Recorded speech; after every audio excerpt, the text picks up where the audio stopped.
Hello and welcome, this is Melskiner, and we're back with some more of the Beast and Exploration DLC for Battle Brothers.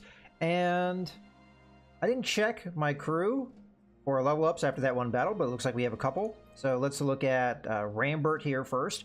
So this is his first level up. He's pretty good at range combat. Ah, he's a Boyer. Okay, so we were using him as kind of a backup frontliner. So fast adaptation is an easy one for him. If we end up using him as an archer, then that's fine. Right now we're not using him that way, but you know, that's fine. So yeah, let's see what we get here. Well, I like the range combat ability, so we'll take that. Other than that, he's got really bad resolve, so I should probably rectify that. He's got good rolls on hit points, initiative, fatigue. We're going to use him as an archer. Fatigue isn't as big of a deal. Like right now, we're not using him that way, but maybe we could use some defensive skill or maybe even some melee skill if we want to use him multi-purpose.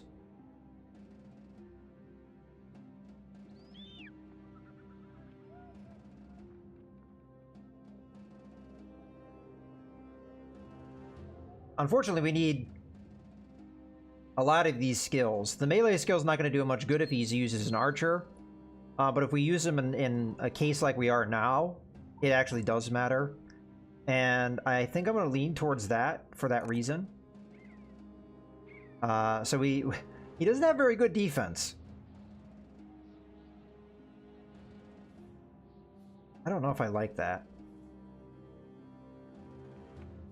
But it's going to be what it is. So that's what I'm going to take. If I'd rolled better in other categories that I think I cared more about, I would have gone that route, but we didn't, so there you go. All right, we'll take that level up, and then fast adaptation. That's a perk that is going to be useful in a lot of ways, so it's fine to take. Because if he's an archer, every shot he takes makes him more accurate if he misses, so that will work. If he is throwing javelins, same thing. So, you know, it works out either way. Okay, so we have one more level up. You are being used as a typical frontliner, but you could be used to throw javelins as well, because you've got a decent range skill. A lot of it depends on how well you roll, though. Let's see what you get. You did roll well there. All right. Well, this is a problem of you need a lot of things, and you rolled well in a lot of them, making it tempting. But as much as he rolled well in range skill, and I would like to get as many throwing weapons as I possibly could, we haven't perked him up that way, and I think we're better off getting him fatigue. So like this, and then something else, like maybe his melee defense would be a good call, and then he's just a good frontliner. We could get him hit points because he's kind of low on that, and he did get a good roll in it, but I think the defense is usually something I care more about, because I'd rather not get hit. Yeah, the hit points do help. And I do have another playthrough I'm doing in my own time where I'm actually playing completely opposite of this, where I do care about the hit points. I'm not using shield walls like I do here, but this is the strategy I'm using, so we'll keep with it. I think it's an effective strategy. The more offensive strategy that I'm using in the other playthrough that I'm doing, it is definitely harder to pull off. I think we go with the shield expert. Unless, of course, we want him to be more armored. And that actually is a problem for him. His fatigue is kind of crap. Yeah, but we'll take Brawny in this case. It will reduce both helmet and armor fatigue penalties, allowing him to have better armor. Something that he is struggling with at the moment. So let's see how good of armor we can get him. At the moment, he's at -6. Let's see if we can get him up to -10. Okay, we could, but then we would also want him to have a better helmet, like for example, this. Okay, that's a little bit too much. Let's go with the this Gambison. Actually, no, padded leather is a better one, right? Yeah. So we're at 75. That's exactly where I want him. Perfect. So that was the right perk to take. All right. So Hans was somebody that I thought about using as more a backup guy, but now that we perked him into better armor, he's not bad. I mean, I think we have probably better men, and like, for example, Geralt here is probably a much better choice. But he's injured, so it is what it is. Okie dokie. Oswald is almost alright. So I think we can switch this around, put Didehelm back into this position. This guy's meant to be more of a backup dude for the meantime, so go ahead and take all his gear away. Because again, he's meant to be more an archer than the way we were using him. And Oswald will be fine next time we have a fight. And then, oh, I kept the sword. Oh, that was not the right choice. Oh well, we didn't suffer from it too much, but that was kind of a silly mistake. Alright, so we are good to go with everybody. So, yeah, that's nice. I just realized we have this leather armor. And now I'm regretting having upgraded this armor, but it's better than this armor now, so I'm not going to worry about it too much. But we could upgrade people that have the patched mail shirt for that kind of armor, because it's the same amount of fatigue. No problem there. How else are we doing here? I mean, you could do with more armor, perhaps. You are still kind of struggling with fatigue. You're at 6, okay. And you do have brawny, so you may be able to upgrade to this. Nah, not quite. Alright. Worth a try. That's another guy that struggles with fatigue. But yeah, let's upgrade this guy to the patch mail shirt, I guess. And then I don't want to have the archers go down too far, so that'll be fine for now. Okay, looking good, looking good. All right, well that's it for messing around with stuff. I think we're going to end up getting rid of these rugged surcoats. They're kind of the point where they're at like a lower tech level. We also don't need this because we've got these around, and I don't think we need to go that far down at this stage with head protection. So it's kind of at a base point. So yeah, let's do a little bit of shopping here, or selling, I should say. And we'll sell off this, and we'll sell off a couple of these. I'll keep one around just as a precaution, but we really just, we're getting to a point where we have better armor. Like, we have so many of these helmets, we don't really need this or this. 1, 2, 3, 4, 5, you know. That's pretty good, and we might get more later, so. Alright. Pretty happy with the upgrades we've gotten there. Our front line's looking a little bit more solid as far as protection goes. But yeah, again, maybe I should have held off upgrading this particular type of armor, because this is the more efficient at that fatigue level. But I didn't have any of these I think at the moment. Maybe I did and I didn't realize it, but oh well. Okay, and nothing really worth buying in that shop. And Weaponsmith is probably still too much of a increase prices at the moment. Okay, well, with that being said, we do have a one-skull job, and I want to see what it is. Okay, you find Erlin the Merchant talking to a druidic monk cloaked in shapes more familiar to beasts than man. Horns for a helmet, bearskin for armor, and the hooves of deer clouding around his chest in a brutish necklace. He's quite the sight. Seeing you, Erlin the Merchant waves you in. Southsword, it's good to see you. The druid pushes the man out of the way mid-talk. He speaks with a wobble in his voice, as though he were speaking from the depths of a cavern. A mercenary? Ha! Surely you're a man of faith, no? We of Torvstad have lost the fetish of fertility. This relic is of great import to us, for through it we can speak to the old gods and have our prayers answered.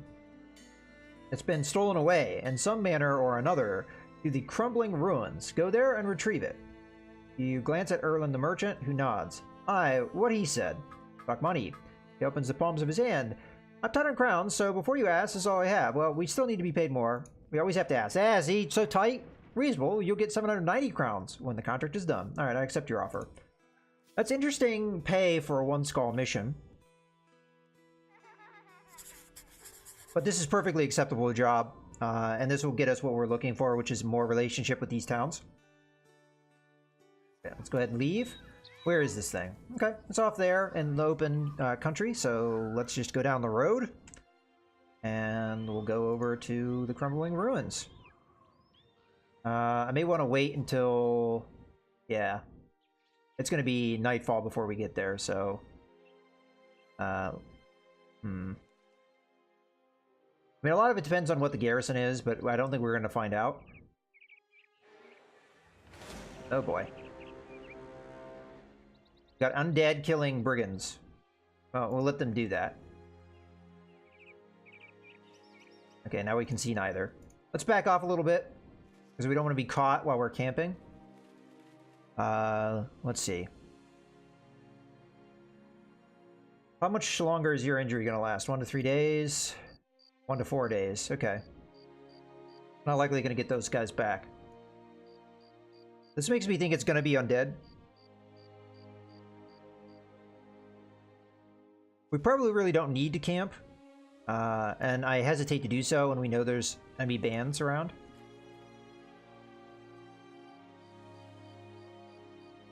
Yeah, okay. So then they wandered off. There was, I think, 11 or so of them. Okay, it's dawn now. We can go. The reason why I wait is because if it's undead, they're not likely going to have ranged attackers, but we do, and nighttime is not the best time to engage in these kind of things. Oh, looks like I'm right. You venture into the ruins with Forest at your side. The fetish of fertility is easy enough to find, if not a little too easy, but something else catches your attention altogether. There are pots strewn all across the stone floor. Each piece of pottery is a reservoir for spears and shields, hanging against the walls on hooks that seem far too ancient and rusted to hold up a cobweb, much less a piece of metal. Suddenly, Forrest grabs your arm. Sir, trouble! Points down the halls and you see a man standing there. His movements janky and quick, as though he were breaking in his suit of armor. Suddenly, his head snaps up and stares at you. Despite the fact he's standing so far away, his voice carries as though he were speaking right next to you. The false king dare trespass here? The Empire will rise again, but first you must die. These are fighting words, no doubt, and you grab the sellsword and make a quick escape. You don't get far outside before the mercenaries take up arms without you ordering so. Following behind you is a formation of soldiers in armor you've never seen before. They step forward and a formation like a turtle's shell, clasped together with their shields held up to provide protection from the whole unit. Based on the fellow and the ruins, you've no doubt they have come to kill you and the rest of the company. Alright, we get a little bit of action with some undead. I forget if we fought skeletons before. I think we did, but now we're fighting legionnaires, so we're looking at a little bit higher level skeletons. Which means that they're going to be a little bit more heavily armed and armored. So there's a legionary, there's a legionary. It's kind of easy to pick them out because they are the more impressively armored. Skeletons are tricky. As much as this is one skull mission, we should not take that lightly. I don't see any pole arms, so that's good news. I'm not sure if we should just stand still and wait for them to come. I forget how far skeletons can move. I think they don't quite have the movement. Like, they may only be able to move this far. So it may take them a couple turns to get to us. So that's a couple turns where we can peck away at them. I don't think we need to backpedal. At least... It depends with the javelins. Like, a strategy I've used in the past, and this could be effective against skeletons because they're kind of slow, is you backpedal a couple spaces and allow your javelins to, like, kind of peck away at them, as well as your archers. And that gives you more rounds of that while you're backing up.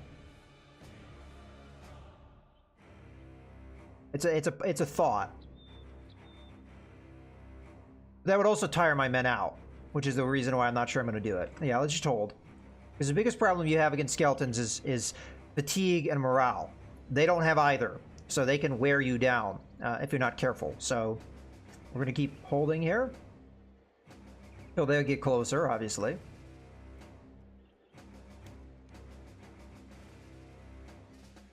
We do have the initiative advantage. Skeletons tend to be slow. That's why every single one of my guys is getting to go first. But as my men get fatigued, that will change. So this first round will be the first ones to go, but as time goes on, that will change. They won't get fatigued, we will. So they'll start beating us to initiative.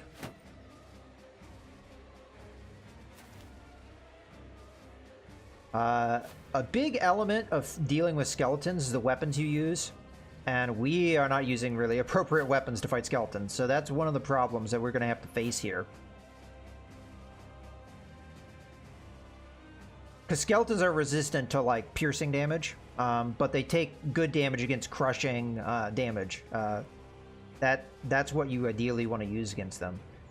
Alright, so the question is, do we want to spear wall here? I think we don't, because we know if we don't move, we'll win the initiative next turn. And we don't want to tire ourselves out needlessly. So let's just end turn of anybody that's not going to be, you know, firing arrows or what have you. Now, what I like to do is I like to go after guys that have armor and try and weaken that armor before they get in to fighting. So, like, this Ancient Legionary is a good target because he's very heavily armored. And if we can weaken that, we're going to do more work weakening his armor than we are going to be doing damage with a crossbow. So that's why you do that. So maybe the same mentality. I think javelins are a little bit more effective. I may have to go with what we're actually going to have a decent time getting accuracy on, though. So let's try and whittle this guy's armor down. If we can hit him, obviously. If we can't hit him, it's not the end of the world. Okay, we're going to end turn here because I'm not going to be really doing anything. Here. Okay. So we'll go after this legionary. I don't think he doesn't seem as heavily armored, but there, we got one of his armor types down. Let's hit this guy. Okay. So as you saw there, that arrow did almost no damage because it probably hit him in the head. Okay, and turn, and turn, and turn, and turn. Javelin time. I'll go after this legionary here. No, let's go after this guy. I mean, it's a harder target, but he's got more armor. So we'll try and chop that down. Okay. So we're going to need to wait a bit. I think in this case, we just wait across the board.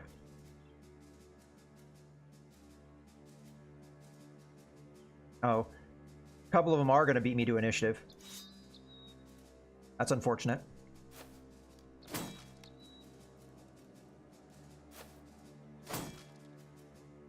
So we failed to get a spear wall up there, but we'll be able to get it in other places, so... or not. Looks like they beat me at initiative all the way across. I'm a little surprised at that, because we didn't do anything last turn.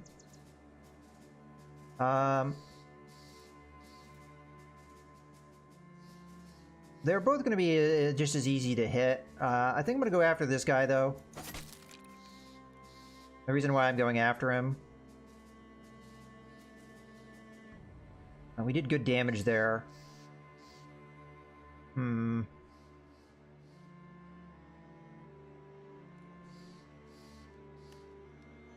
Yeah, okay.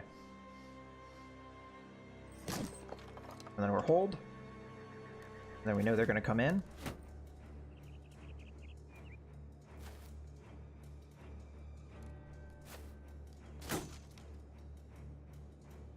Okay. You're going to shield wall up. You're going to poke this guy. And we'll put up another spear wall here on a hold. Okay. Fire, crossbow, and miss. Alright. I want you to chop this guy down. Good job. We've already killed a couple of them. If we can keep those legionaries off us, then we've kind of won. Okay.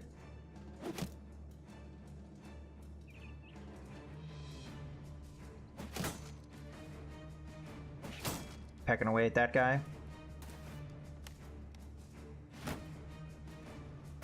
Ah, we failed there. Good. Alright, good. Alright, let's see if we can kill this guy. Or at least do heavy damage. Okay. I may want to shift up. But for now, I guess I'll just end turn. Okay. You're almost dead. Let's go after the guy that has armor, because I think even if we hit him twice, it won't necessarily kill him. Oh, you know what? This is a good point to go ahead and put a cut in the video, so I hope you guys have enjoyed. This is Mouse Gunner, signing out.